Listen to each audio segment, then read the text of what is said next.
Samsung jam gang cup thok sage phajan tawna pian di mana disco to bose mosin ke pere se khara jam sa gya pere lagun let's go baby look kiki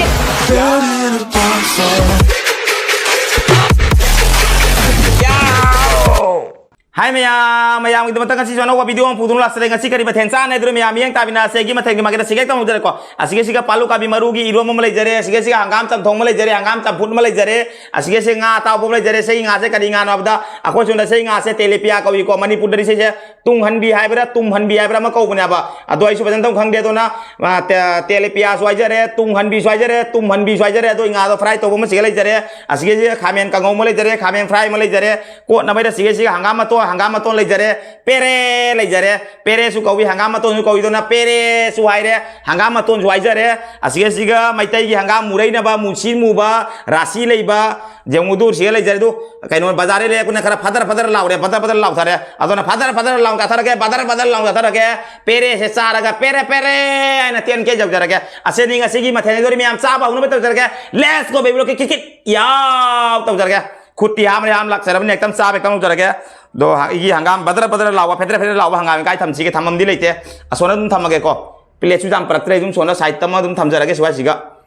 दुम थमजर मयाम उदी उनिना दु स्वाय ngakhal थमसिरा स्वाय दुम थमजरगे ngakhal पमजु लेते दा अदुम लामा चाबा दुनि हंगाम मतोन सिगे अदुम असिसे पुन्ना सुमाइन थमजल लगे दा अदोना फरे सुमाइन तोरगा एकदम सेटरगे दोदि खामेन सिगे लेजरे अगोगी tumhanbi setarage ado saba hono betul ke saba hodinge siga kaino adu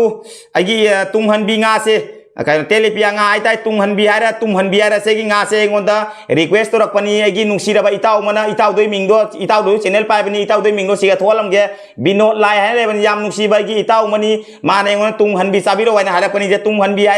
tumhanbi haibra खंग्रे इताव को अदो इताव दुम खंगबिरो तुमहनबि हाइबरा अकोय कसा सुंदरी से करी हाइबा तेलेपिया हाइबा असै nga से न थोंगा पुरा के दो बन दो थोंबा जे चानिंग द्रेंगा से थोंबा याम चानिंग द्रा बदो नाया इरोन बा परे से समथोंग परे दो माइ तोरा चारा बदो दो सै nga से फ्राई तोरा परे दो इताव यंगबिरो दो इताव दो चैनल सोइना डिस्क्रिप्शन द लिंक आपचम के म्याम नुसी बिदुन इताव दो सु सपोर्ट सन व्यू याम फाबा इताव नि मागी मिंग दो बिनो लायन ले बनि याम फाबा इताव नि मा सु भन सा बनि हंगाम से Soalnya setter bani mas. Miam sabah, uno betul kan let's go baby look kikit. Ya, tahu terus itaw tu channel doi na description tu apsam ke bino le bani yam faza mukbang tahu bani engon umma nong faza bani sabah kasih mari hangam mana mana cing bani au jam faza bani masuk. Ado sabah kamu harus ke miam. Siga. Agi pere sini kara panduri mana engon tu. Wangang le ingat hajang doi ing kara. Samthong siga hau lagi na tu aham baise. Ayen samthong kira pamjaya ba samthong ye hawi agi itaw bino lai do su samthong iroma jam pamjabani samthong iroma na mahau sidi mahau mani inamdagi matam ni na ga ing su inge ngasi di puri ka jawak tre puri atha bali da su mayam na phajaroi da mane na komu apa ba disal la ya adom adori mayam sa ba uno betal ke let's go baby look kikit ya to jarga aham ba sakom sidi baby look kaya da bhut lau na changal lage au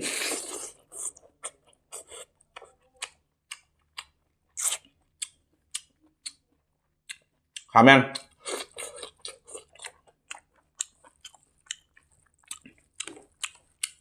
Pasan hào đấy bác.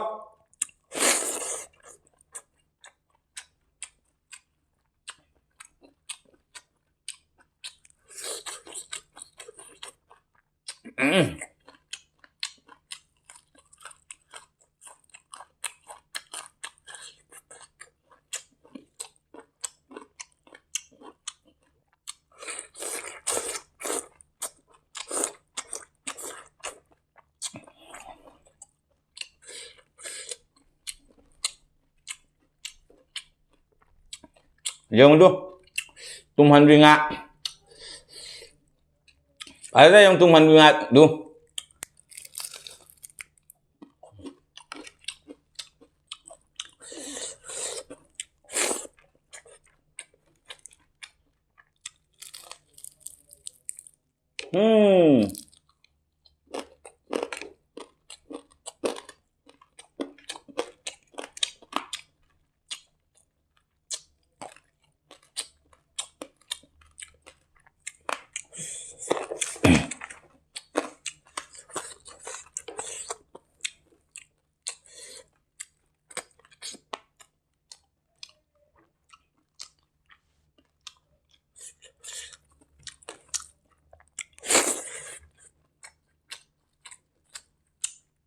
पेरे से करे जाम था क्या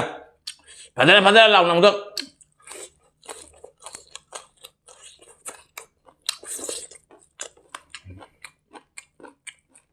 Chen cái chụp giờ là kìa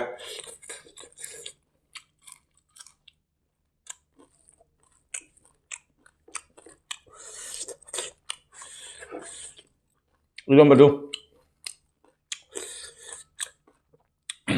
Palu kami madu di rumah ni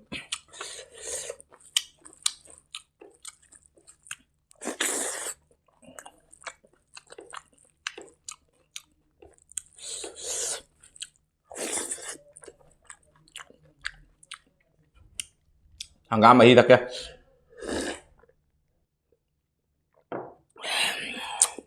Badan hao đi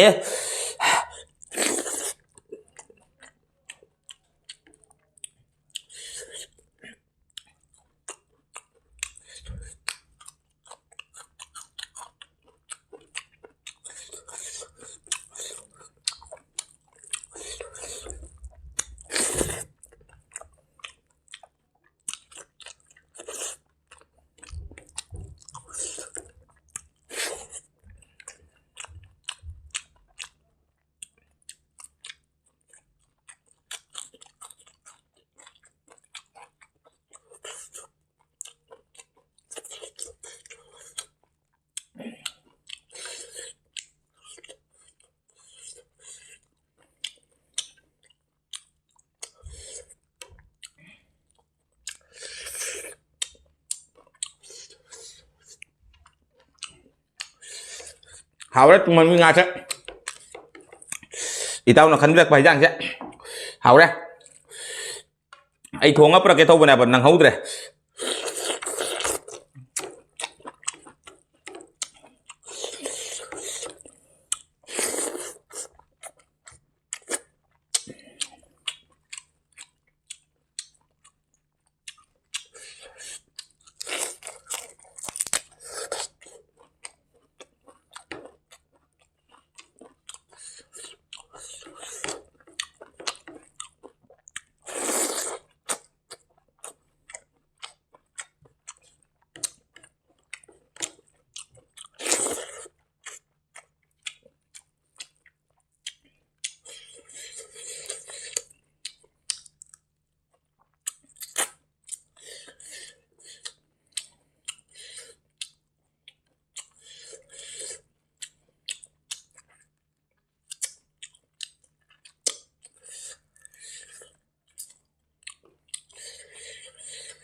Malu tak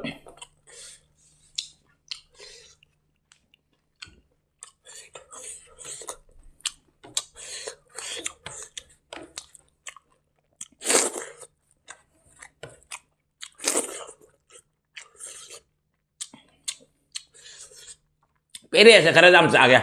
Pere lang Mong i-discount dai sing udah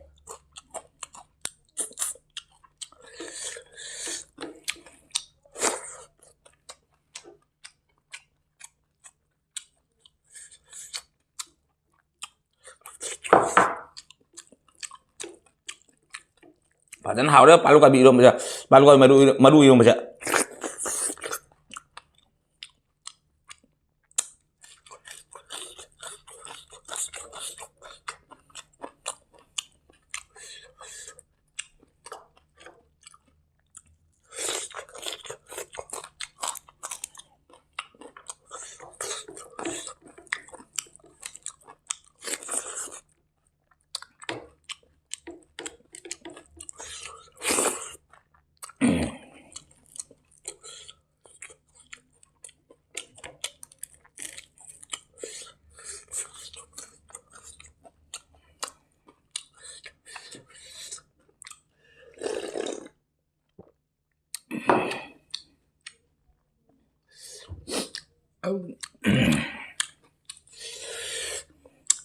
Irom se morok ra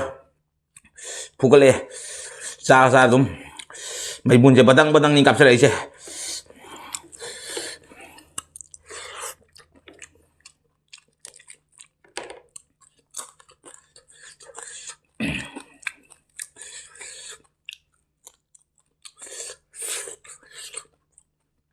hào cái bây tao nên là khán giả quá tum hành vi ngã sẽ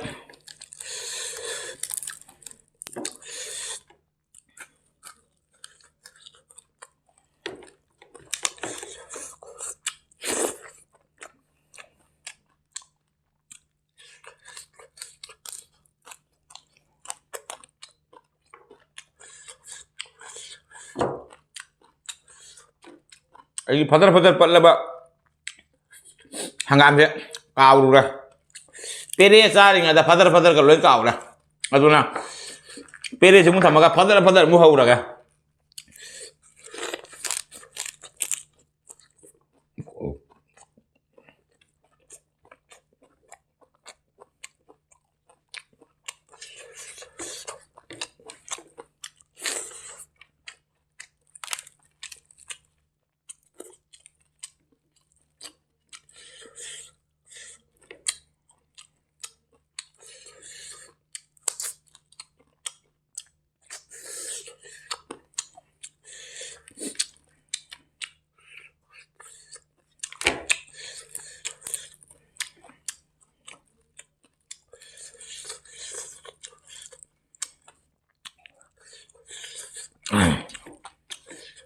Asin makok sidi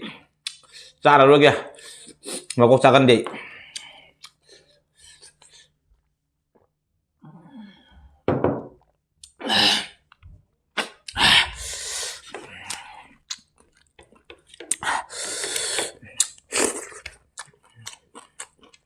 pere sidi lo sila mangga pian ke jauh na bay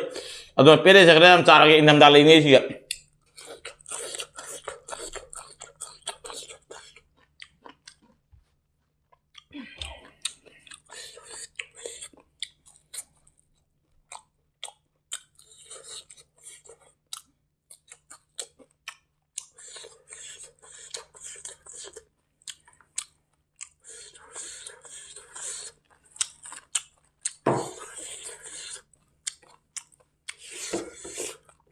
ai asih diskusi namu asih diskusi namu mau mai diskusi ni bukan saja dom tak diskusi tahu le mau singkat pian di mana diskusi tahu pasal mau singkat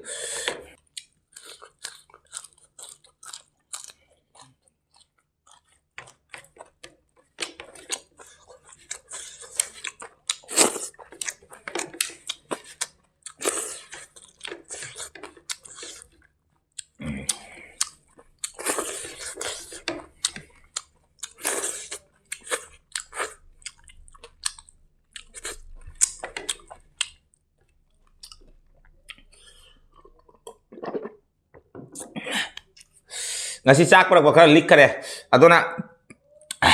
hajang sih sulem ya samtong jukra lem itu ada gadi du patar lau ba hangam se lem hau ni se sak litre asmain nim sabat ali do samtong kem gang cup thok sage phajan tau na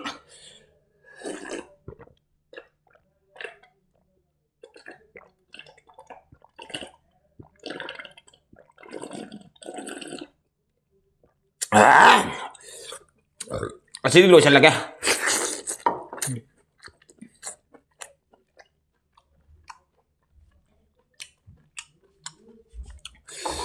Hangam di lotion itu. Ido masih ngamorah. Cagap dari ido masih apa ngamorah. Aduh miam.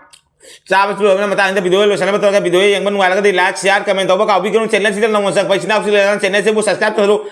tuh mudah nabi lakukan ketreng lah nih bu kau bikin tuh suami bina teh lagi nama video tentang bu di kadang nih kadang tuh kita minta channel subscribe tuh mudah belakan ketreng lah nih bu kau bikin hal jangan jadi bayi sister brother miam bu hadi nggak lihat baby lo kau tahu tadi miam si video lagi video tuh bu sar lah nak siapa tuh video asyik ada kami ambil kadang biasa nggak gua kacik di Baby lo kerja lagi niat video orang pengasih kecil bye bye.